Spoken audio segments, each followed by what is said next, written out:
Well, there we are. We're live.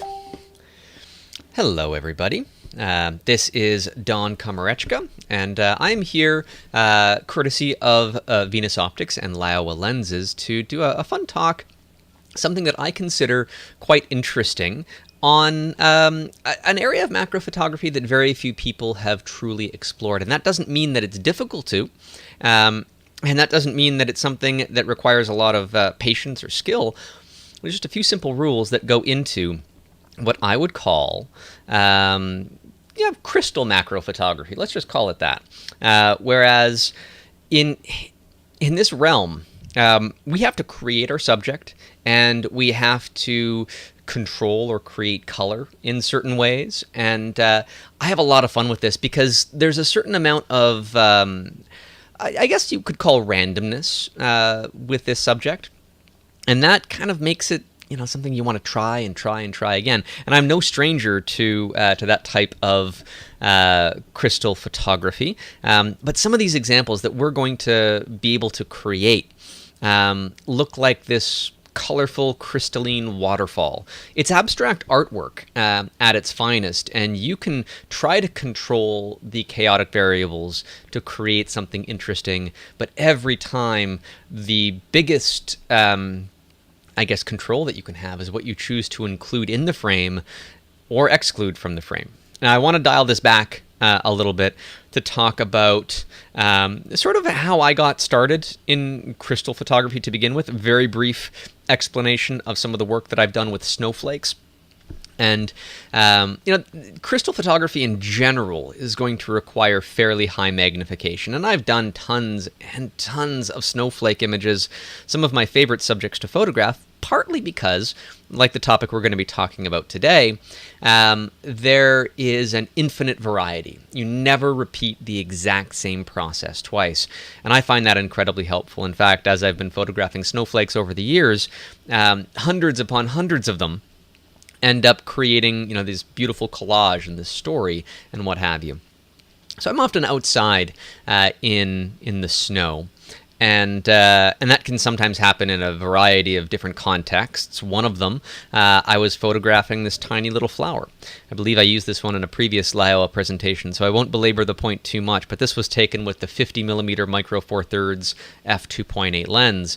If I reset and recontrol and take some authority in the image making process by adding in a light, which is just a flashlight on a tabletop tripod, and replace the background, which is a garbage can. Effectively, those ingredients together turn into this as a final image. Now, the point that I'm trying to make here is taking some control over your subject can have a marked improvement on the resulting image. And sometimes you can be completely inventive. Other times you're just augmenting things slightly in order to add yourself into the composition. So in one of these examples, when I was outdoors, we had a leaky roof in our sunroom. And there was ice that was formed in the bucket on a winter day.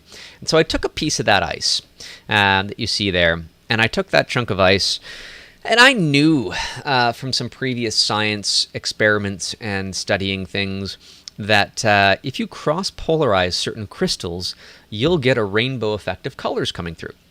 So I was just emptying the bucket, but before I did, I took this chunk of ice downstairs in front of my computer monitor. LCD screens are polarized light sources. And so you've got a polarized light source there, and I put another polarizer in front of it, and I panicked because it was beautiful, but it was melting in my hands because I was indoors. And I quickly ran outside, stuck it in the snow, and I went out and I grabbed a flashlight. And I stuck a polarizing filter on it. That's just in this case, this is just a piece of polarizing film. You can buy them in sheets and cut them down, and I had some of that handy. And then I put a polarizing filter on my camera, and the resulting effect gave me this rainbow pattern. And of course, if I cropped that in to see this as a final image, then that almost looks like stained glass artwork. And I made this image back in 2015 or 2016, and I didn't really revisit the concept again for a while, but in the last couple of years, I've realized how beautiful abstract artwork with crystals, especially when you start playing around with colors, can be. The key is, however, in most cases, you need high magnification.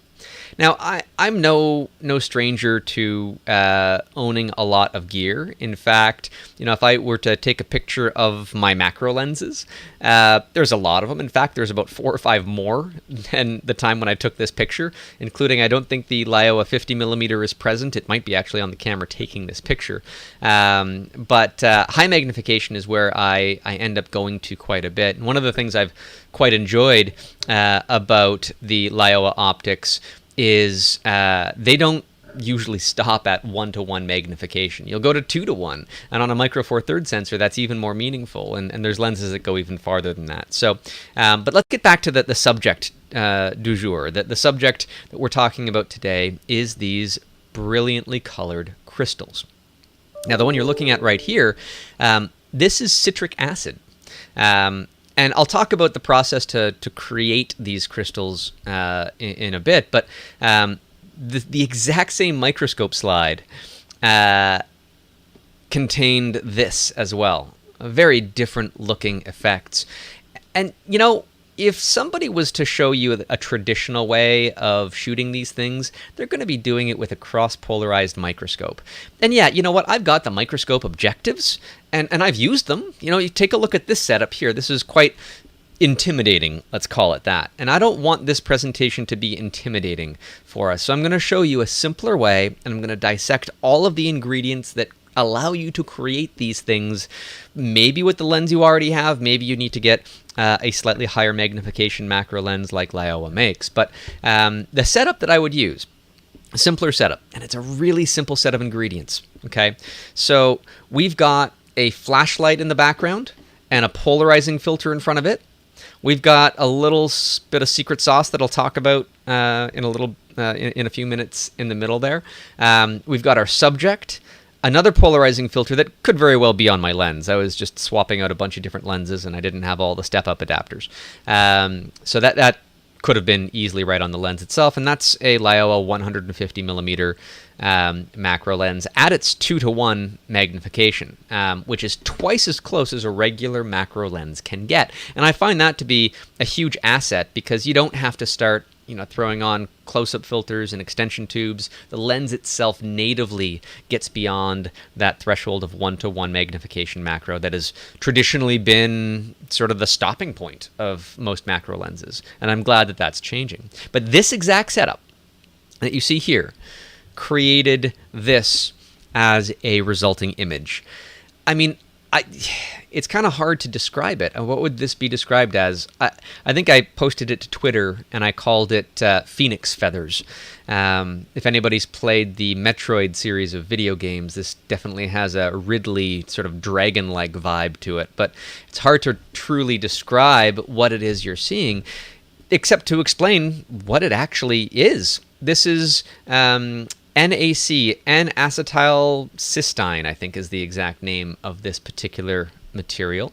It's just a supplement that you can buy. This, I think, is beautiful, abstract, painterly artwork that you can create with a very simple setup on your kitchen table, or as I was doing in my studio.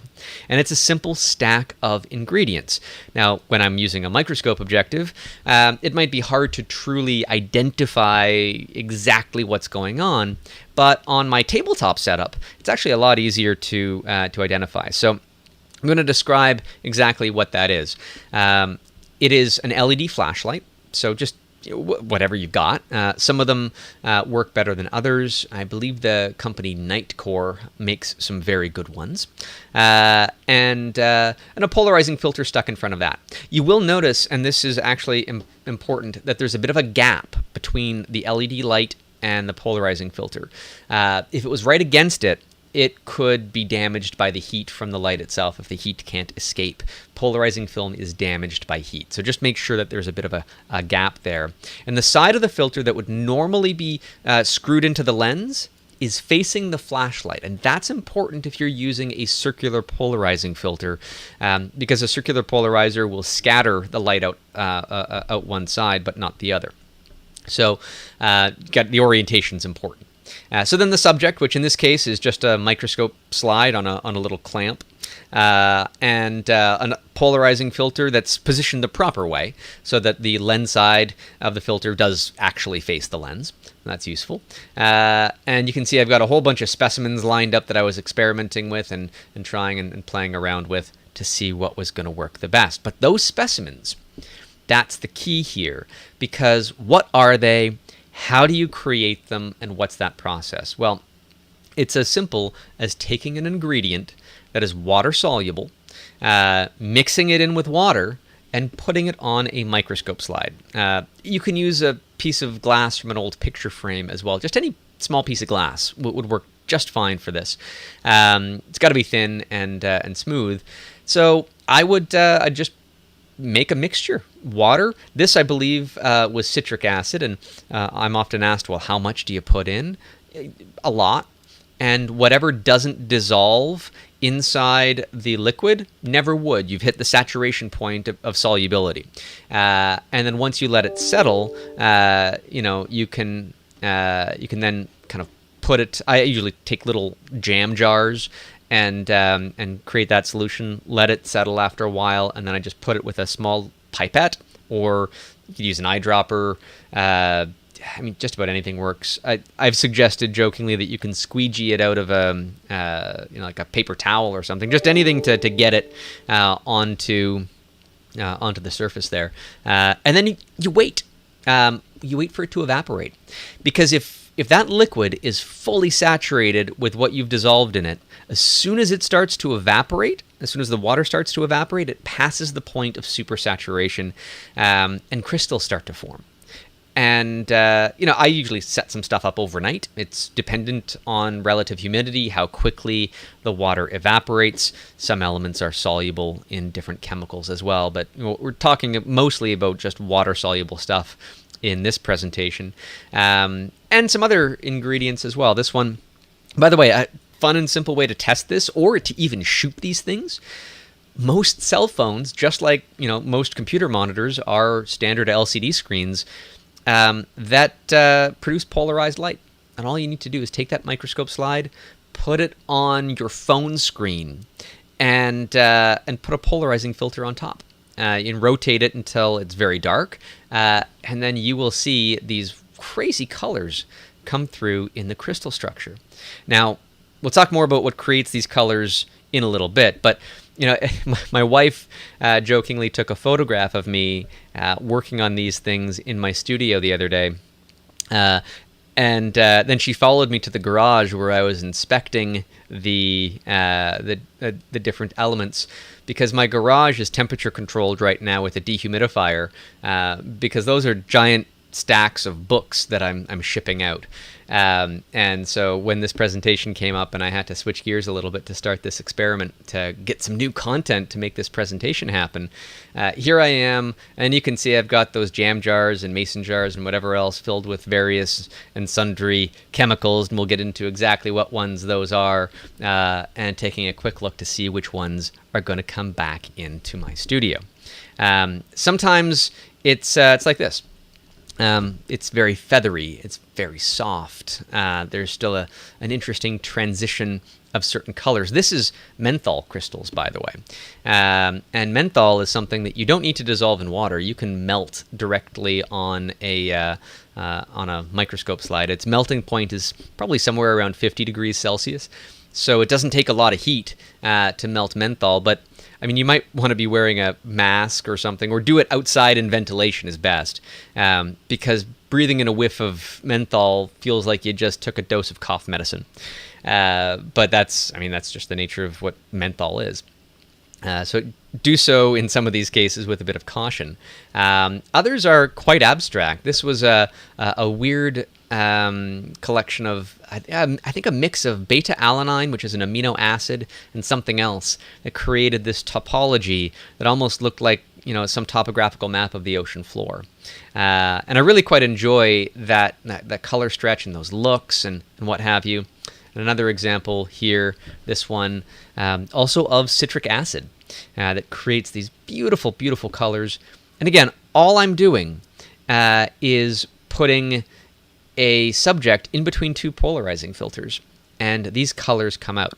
Now, it doesn't always work, and these colors, I'll save you the whole physics lesson for exactly how they're created, but when a surface or a subject, in this case citric acid, mucks with the polarization of light, it doesn't become completely opposing. Like if you have got a variable neutral density filter, many photographers do, you can rotate it and it gets darker and darker.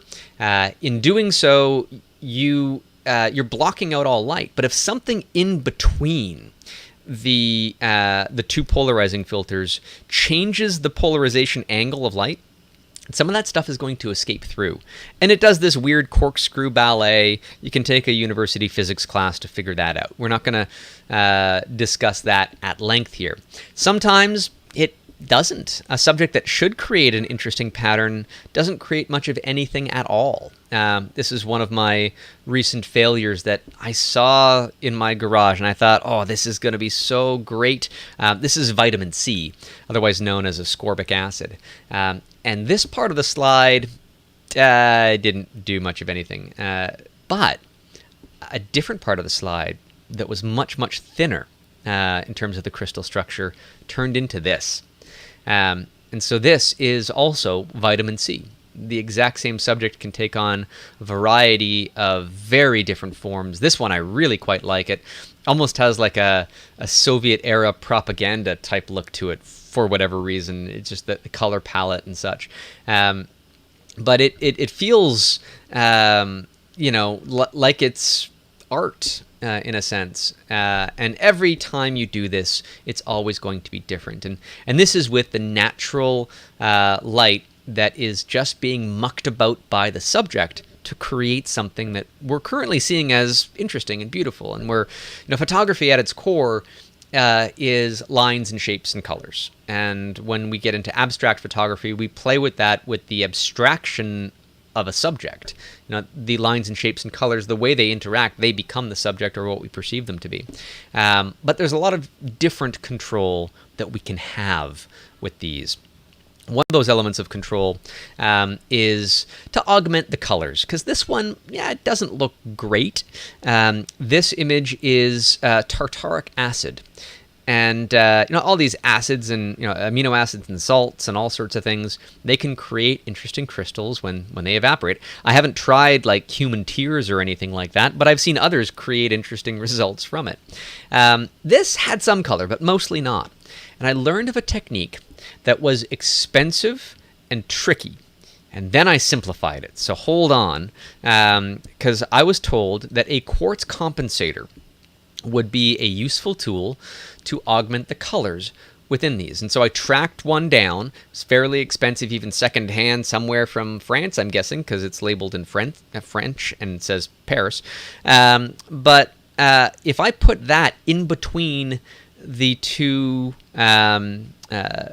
polarizing filters, it creates an interference pattern that shows me all the different levels of interference and all the different colors that are created therein, and that could create color that would be projected into the subject, just adding a splash of color. And I thought, okay, that's neat, but these are tricky to find. They're very expensive. I don't want to recommend somebody go out there and buy one of these. So I found a cheap alternative that works so well. This, by the way, is a third hand tool.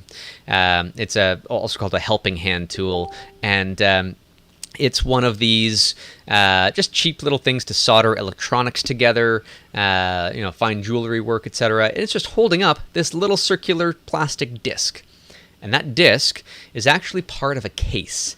a case that is designed to hold commemorative coins and stuff. So if you buy some of these little coin holding cases, by the way, this was a coin that I designed for the Royal Canadian Mint, and I didn't take it out of its case. I had some extra ones. But if I hold that up in the place of those polarizing filters, cheap plastic will make a rainbow birefringence effect much the same, more chaotic and less orderly than the quartz compensator, but darn, does it ever do a good job. And the curves and the bends to it actually lend itself a little bit better to the art form. So in that sense, if I put this in the mix of this, then the resulting image, from an artistic standpoint, this doesn't really hit the mark for me. But as soon as I put that extra filter in the way, then I get this as a result. And so you can see some of the original rainbow colors from the existing cross-polarization effect of the tartaric acid within this image. But a lot of the crystals are on slightly different angles from one another, and so they take on different colors from this colorized filter that I have placed in between. And again, it is just a super cheap piece of plastic. Questions. I see one from Pranav Patel. Which polarizing filter, circular or linear? Great question, Pranav. Linear polarizers are usually not used in photography these days. They would work in this in either direction, and you could use them for this. Circular polarizing filters are what I have handy, but they have to be used in the right orientation. As I had mentioned earlier, the one on the light source, the side that would normally be facing the lens of a camera is facing the light source itself, and then in the opposite way, the one on the camera would be in its proper orientation, and that would work perfectly fine for you in that case. So in this regard, I've got these colors that come up. But if I change the position of that colored filter slightly, just a little bit to the left, right, rotate it around a little bit, I get this as a resulting image. And I think that's a lot of fun, because the tiniest little change for me, either changing the location of the subject or changing the location of that colored filter, is going to make a dramatic impact on the final image. And so there you have it. That's in a nutshell, and we're going to go through all the different examples and how it kind of comes to be, but you keep experimenting and playing, and different ingredients and different chemicals, and there's a lot more we're going to see, and a few extra tricks and camera settings to talk about still. But I hope at this point it starts to become a little bit more approachable to create these beautiful flowing landscapes of crystals. In this previous example that I'd showed you, by the way, that little piece of plastic goes right there. That goes right behind the subject. And if you wanted to move it closer to the light source, you'd have a diminished or a more blended effect of the color, so you can move it around anywhere in that process that you would like to. Keep in mind that these crystals on their own, they are nothing special. They're kind of neat. They've got some textures and some lines, but this is without the flashlight on. This is just the room lights, and I would see this. If I turn on the flashlight and I've got that filter at play, then this is another resulting image here. And Ander says, would the colors change depending on the thickness of that plastic? Well, possibly, but it's not the thickness of the plastic, Anders. It's the injection molding that created it, that created some stresses in the plastic that are creating those colors. And you can actually, if you got one of those things and you take a lighter to it, just lightly and kind of melt the surface of the plastic, it'll create a much different color pattern. So you can create a series of different filters that might work differently for different images. It's not really the thickness, it's the surfaces and the stresses in the structure that create those particular colors. So this image, I can, this kind of looks like a river going through mountains a little bit, but if I change the location of that colored filter, wow, everything just dynamically shifts around. And again, the framing of this image to the previous one is identical, as is this one. which I think this one, I'm not sure why, is kind of my favorite. I like the blues and the transitions around that. But everybody's going to have a different feel on this, and you've got the full flexibility to explore with these lines and the shapes and the colors that are therein. I don't even know what this one looks like. It kind of looks like the back of a dragon, some mountains of color. I don't know. Let your mind kind of explore whatever the abstract patterns are that you're seeing here. The previous series of images that we've been seeing are all from tartaric acid, which creates some really interesting structures. But I do want to talk about the book that I currently have working on, and a discount that you guys can get for Laowa lenses. The book that I've got a coupon code out right now, just in the vicinity of this presentation. The code is Laowa for $5 off hardcover or ebook version. It's normally $75, so you get it for $70 or less than that at 𝙬𝙤𝙪𝙩. And that book, by the way, that is it is a big, heavy-duty book. It is 384 pages. It covers all the stuff that we're talking about and so much more on so many different areas of macro photography. It is not a photo book. It is a full instruction book with 90,000 words in there to show you how to get all of this and, well, pretty much every element of macro photography done. And you can grab a copy of that, as I was showing you, at 𝙬𝙤𝙪𝙩. And so that's where the knowledge itself can be found. But Venus Optics, and again, the code on that is Laowa. Venus Optics has a coupon code available. If you buy it from venuslens.net, there's a 5% off coupon code on anything that you have on their website. Now, they got a ton of macro lenses. In this presentation, you'll be seeing stuff from the 50mm f2.8, the 100mm f2.8, the 25 f2.8, which goes all the way to 5:1 magnification, and even one at the very end, a bonus shot with the 24mm probe lens, which I love so much. So a 5% off coupon code there, DON 5K, number 5, letter K. And I'm sure Laowa would love to have some of you pick up some of these lenses for this purpose or others. But one of the reasons why these lenses work so well is they get beyond that 1:1 magnification factor. And that is really critical for a lot of this stuff to work, because you need to get super close to some of these things. They are small subjects. Such as this one here, another example of menthol crystals. Once you've seen enough of these crystals, you can kind of guess what it might be. Once you've seen one menthol example, you've seen a few in terms of just the feathery softness that they create. And they do have some natural color without adding anything to it, as you're seeing right here. However, if you add the color in, you can change things up. You can make things quite a bit different to benefit or detriment, or just to experiment, which is really what this is all meant to be, is just a lovely bit of experimenting and creating abstract work. So let's create some more stuff that I've done in the past little while.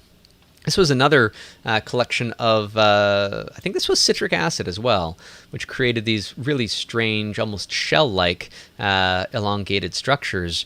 And while that works, and I do enjoy those colors, maybe I could get even closer on some of those. I can throw in my specialized, Don Komarechka special color filter that makes it look like something that, I don't know, looks like it could be a backdrop of some 1970s comic book. It just, when neon was all the rage. Not sure I really like it that much, but hey, we keep experimenting.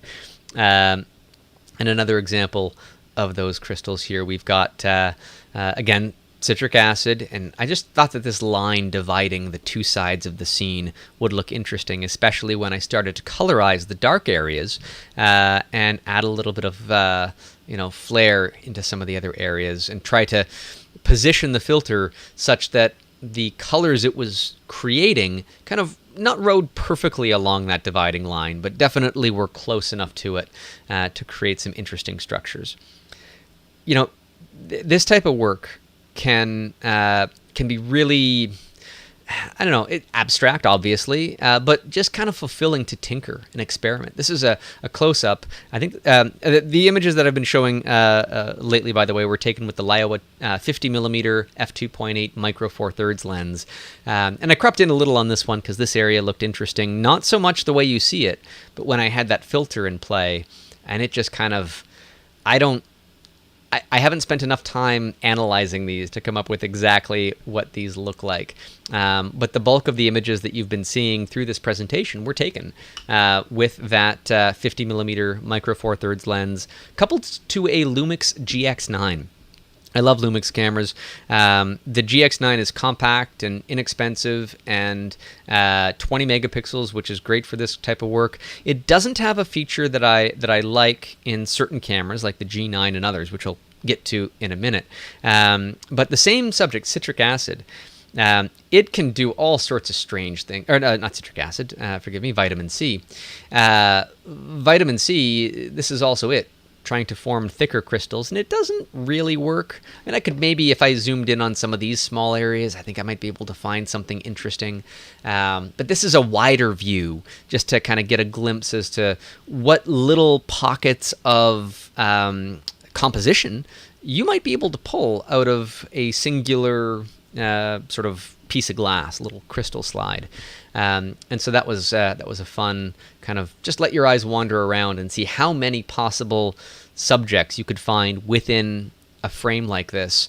I don't know. There's tons. There are so many to explore, and the closer you get, the more of them you can explore.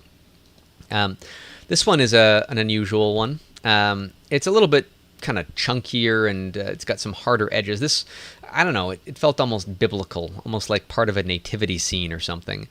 This is a compound called MSM.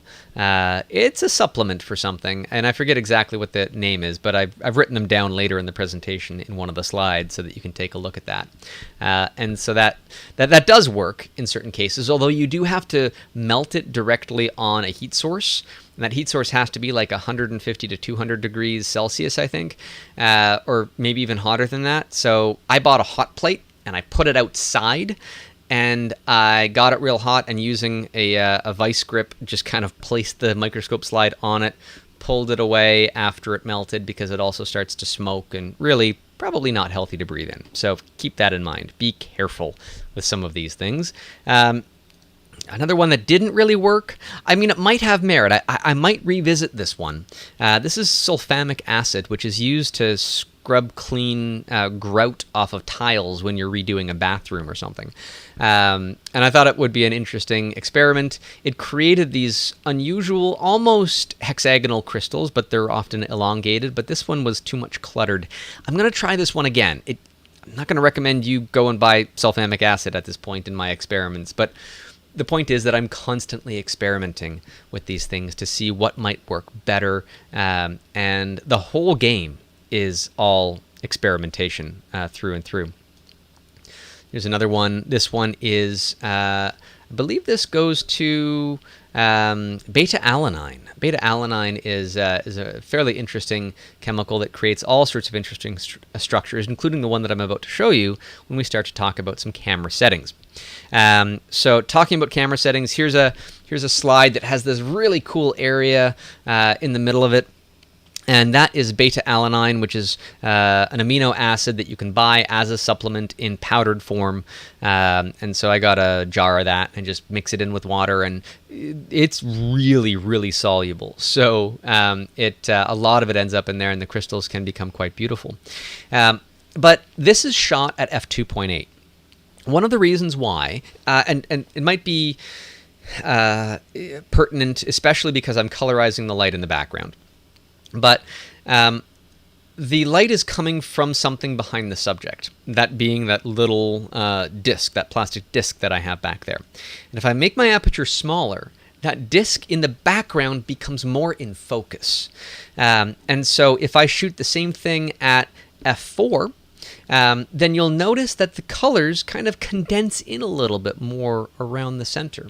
And if I shoot that same image at f8, you'll notice that it really doesn't feel the same. Yes, technically I would probably have more in focus in this particular image, but I'm not really enjoying the effect, because that background has to be as out of focus, letting the light kind of play out through the crystal structure, which creates this as a nice image. Now I'm eyeballing it to get the microscope slide parallel to the focal plane of the camera. You might not get it perfect every time, and that's okay. Having some things go out of focus and into focus and then out of focus again all play into the mentality of this lines and shapes and colors style. Now, by the way, this was shot with a particular mode on my Lumix S1R. All Lumix S-series cameras have it. Other cameras do too. I'll detail them in a minute. But it is a high-resolution mode. So this is the full image out of the camera, but the high-resolution mode with the camera on a tripod allows you to quadruple the resolution of your resulting image. And so if I wanted to have the subject further away from me, which would increase my depth of field, then I can crop in on that, so long as the lens I'm using has great resolving power. Now, this was shot using the Laowa 100mm f2.8 macro lens. I've got the Canon version. I'm using it on an L-mount camera body, and that's working just fine. But because I can quadruple the resolution, it gets up to 187 megapixels, which is useless. You don't need that unless you're intending on throwing images away. Or throwing pixels away, rather. So the final image from that shoot is this one here, where I've cropped in considerably, but it still looks gorgeous in terms of the resolution. So if your camera has a high resolution mode, Olympus and Panasonic make it into some of their Micro Four Thirds camera models. I don't have a camera capable of that to test that on the Laowa 50mm, but if the 100mm is any indication, the optics will perform quite nicely. Sony has it on a number of their A7 series camera bodies. Fuji, I believe, has it on some of their GFX line. I'm not sure. But just take a look and see if your camera has a high-resolution mode feature. It's going to come in really handy, not just for this area of macro photography, but every area of macro photography in general. Here's another fun example. This is actually, you've seen the resulting image earlier in the presentation. With the high-resolution mode, I chose just this section of the frame and put a colored filter in behind, and voila, we ended up getting this as a result. That was done with the 100mm lens and that high-resolution mode turned on in order to get maximum detail without having to resort to things like focus stacking in case things were slightly askew. I can get even closer to some of these constructs, however. This one is done with the Laowa 25mm f2.5 to 5x macro lens on the Lumix GX9, which is a Micro Four Thirds camera. So that's the equivalent on a full-frame sensor of 10 times magnification, and this was shot at 5 times. And it holds up really nicely. This is a single frame, not focus stacked. It's abstract, it's colorful, it's, I don't know, alien birds and fireworks going off. This is NaC, again, N-acetyl cysteine as a chemical that just creates these wonderful structures. There's another one for good measure to describe just, I don't know, abstract beauty. I actually want to try to combine this type of crystal with another type, and you can mix and match some of these. Some of the chemicals don't play nicely together, but some of them might, and I've got to do more of those experimenting. But and you don't need to do it small scale necessarily either. For example, this image that you're seeing here, this is actually quite large. This can be done around 1:1 magnification, but it's not necessarily as easy to do. This one is beta-alanine again, but what I had done with this particular image, if I can show you this, I had a piece of glass from an old picture frame, and it's broken. The glass is definitely shattered, but I had a big chunk of it still, and I didn't throw it out because I don't like to throw things out. And so in there, I just kind of swerved around a whole bunch of different chemicals, some of them interconnecting on little inlets and what have you, just to see what would come out of that. And the image that we were just looking at was one of those. This is not as easy to work with, by the way, because it's so big and it's hard to find exactly the right parallel to where the focal plane is going to be, and then moving the camera up, down, left, and right, or the subject that way while keeping that subject still parallel. But it does work. And sometimes you'll find that the larger crystal structures can be just as interesting, or that you just have more surface area to deal with. In the example of, well, I mean, the more crystals I have forming, the more likely that there could be something interesting in one small portion of that than the others. From that same plate of glass was also this image here, which to me just feels like a landscape. You know, I framed it and rotated it such that there's like a horizon line, and I don't know if this is a combination of a tree and a lightning bolt or what have you, but I did position the colors with that little colorized filter to be favoring blues and greens to make it feel a little bit more like a landscape. So, you know, there you go. It's fun to see what the possibilities are that anybody can do just by getting a piece of glass and mixing up a solution, letting it evaporate, putting it into this arrangement. Now, I will tell you, some of the chemicals that we talked about, and some of them are hard to spell necessarily, but useful chemicals and crystals: direct melting in a well-ventilated area. MSM is methyl sulfonyl-methane, sure, and menthol. Those are two readily available ones as from your pharmacy or health food stores. Online supplement dealers will carry them, I'm sure. Water soluble, which is the easier way, and honestly, I've gotten better results with these.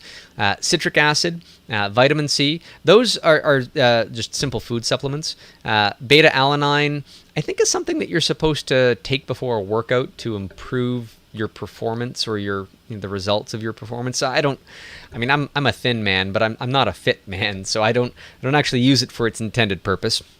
And N-acetylcysteine created those really kind of strange firework-like elements. This is not a complete list. This is just the stuff that I was showing you in this presentation.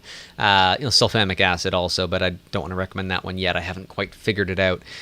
There's more, and I'm constantly exploring more of these possibilities. And some of these possibilities are otherworldly, that you cannot possibly create crystals like this. This is it's not cross-polarized yet, but I actually have on loan to me a number of meteorite slides. And so, here in my hand, I've got this tiny little sample of a meteorite from Northwest Africa. It's sliced so thin that it's transparent. And in that regard, if I take a photograph of that with light coming through it, it looks like this. It's not necessarily great, but if I polarize that, and I did this with that crazy polarizing setup, which again, you don't need to do. The Laowa lenses could create images like this, and in fact, I want to reshoot this one with the high resolution mode on the 100mm macro, which I think would work just fine. But the result was this. And this was a beautiful celestial mosaic of colors that, I don't know, it kind of means something to me that this is from outer space and is so beautiful in the hands of us here as we can slice it and arrange it. But it's still crystals. You are looking at mineral crystals that exhibit very similar behavior. And there's a ton of fun to be had with this type of imagery. Now, speaking of crystals, I want to give a bit of a bonus round here, and of course I welcome any questions at this time because we are nearing the end of the presentation. But I photograph crystals in a lot of different ways, and I bought this rock, this geode, because it was open on both sides, and it was like this tunnel of crystals. And I thought, I might have an interesting photographic use for this. And so I bought it, and I was always thinking of ideas, never really came across the right one. But then I started combining different things together. And so I got this flower, this gooseneck loosestrife from my backyard, particularly because under an ultraviolet light, another topic of discussion. It's covered in my book. When I turn off the room lights and I shine ultraviolet light on this thing, these flowers, they're like floral fireworks themselves. And I saw this when I was outside looking in the garden for prospective subjects for the next day. And I just got so excited. Thought, what are the possibilities? How could I possibly utilize this? And so I went back to that, collection of lenses that I had, and I thought, well, one lens stands out above the rest for this, and that is the Laowa 24mm f14 probe lens that you see in the foreground here. That lens could possibly get inside that tunnel. And what if I put some of those flowers inside that tunnel and had them fluorescing? I'm on to something here. Now, an interesting point about that lens is around the outer lens element of it. They have LEDs that when you plug in are meant to illuminate a subject at a very close distance, and it's useful to have that. But there's no such thing as a natively white LED light emitting diode. White LEDs actually utilize ultraviolet LEDs that excite phosphors that then fluoresce into the visible spectrum, creating white light. So the thing is, if you hit those phosphors from the outside with an ultraviolet light source, they glow even when the lights aren't turned on. And so when I was setting up the shot, I saw this and I thought, okay, well, that's interesting. Let's just work with it. Let's just see what's going to happen. And so from one side to the other, here I have this crystal tunnel. I've got the probe lens going inside the crystal on one side. Inside there, I've got 3 of those very fluorescent flowers positioned carefully amongst the crystals. And then on the other side, I have an ultraviolet flashlight that is beaming in. And so you can see it's illuminating, at least from the outside, it looks like it's molten inside there. You can see that it's illuminating the LEDs, but the resulting image ended up being this one right here. So these flowers look like they're growing out of crystals in this darkened cave, and they are, and the lens too, the primary light sources of that image. There's a lot of creativity that one can have with crystals, and whether it's the cross-polarization effect or you're just using it as a visual ingredient within your photographic play, there's tons to talk about with crystal macro photography. And so that's going to wind down the presentation. Before we do finally sign off, I want to ask if there are any further questions from anybody that is listening or watching. And a reminder that venuslens.net, you've got yourself a 5% coupon, Dawn5K. It'll get you 5% off any of their... I think it goes not just for their macro lenses. I believe in the email I was sent that it applies to anything available through their shop at laowalens.net. And, of course, a code Laowa that can be used at skycrystals.ca for $5 off of my hardcover book. But as a little secret, it'll also work on the ebook version as well. Or if you're really enterprising enough, the limited edition leather-bound version. But there you have it. That is my book, skycrystals.ca. The content that we were talking about in this presentation is covered in there. The equipment that you might want to use to create these images is available from Laowa across pretty well every camera lens mount that I would care about. And you get your 5% off coupon there. And that is crystal macro photography. So Beatrice says, cool idea with those flowers. I agree. Thank you for thinking so. A lot of my creative ideas don't necessarily pan out so well. Just like this type of crystal photography, sometimes like I'll set up a whole bunch of slides and I'll get really excited. It's a reason to get up early in the morning, go down and check out what presents you have. It's like they're under a Christmas tree and what are you going to unwrap? And sometimes it's just socks, right? They're not an exciting present. And so then you try again the next time. And thank you for the compliments, Anders, on that particular image as well. Well, we are winding down the hour, and I'm not seeing any other questions necessarily coming through at this point, but I will say that you can reach out to me directly, and any questions that you have that you would like to direct to me on a personal level, like questions about the stuff that we talked about in this video, you can easily find me at doncom.ca. That is DONKOM.ca. All my links to social media are there, including my email, and feel free to reach out. We do have one question in here from Elizabeth LaFontaine. Will you be teaching any classes on crystal photography when COVID is over? And I would say, yeah, that's a very real possibility. It seems like something that I could get a couple of prepped samples and create these kinds of setups. So if you're interested in workshops in that area, please get in touch with me. Maybe I could put together a wait list and see if there's enough interest for that. Roni asks, do they work with Fuji? Yeah, Laowa lenses. I mean, they've got, I believe it's the 65mm macro lens that at least initially was exclusively released on the Fuji platform. So you can go and check out some of their optics there as well. Any specific lights to be used from Pranav? Pranav, I use LED flashlights to light the cross-polarized crystals, and they are readily available from just about everywhere. Some of them will give a flickering effect in your images, which I don't like, but anything from the company Nitecore, Nitecore,